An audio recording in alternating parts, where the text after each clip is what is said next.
آقا بعد اون گیلاس و زردآلویی که دادم تموم شد، پارت بعدی اومده همراه با چیزای جدید. آلو قرمز اومده، نگاه. این آلو قرمز ما به و به. آلو قرمز کیلو 800,000 تومان میدم. به علاوه این قطره طلا آوردم ما، نگاه. آلوی زرد به و به، به و به، نگاه. طلایی قطره طلا. این هم میدن کیلو 900 تومان. گیلاس ها پارت جدید، این گیلاس ها آرژانتینیه. اینا رو میدم 2400 تا 1800 برای اون بچه‌هایی که میگفتن یه خورده کمتر بدیم مقدار کم همه بتونن بگیرن. این از کیفیت آرژانتینیه.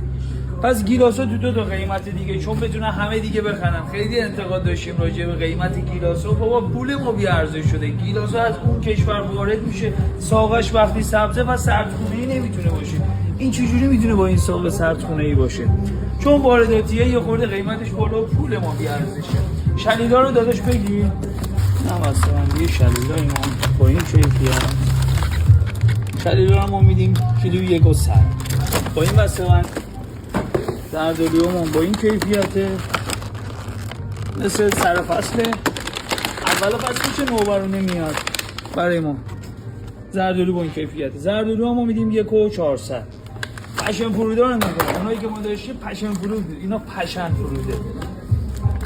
دونه 150 میدیم اینا رو. فوق‌العاده خوش عطر. تقدیم حضور شما.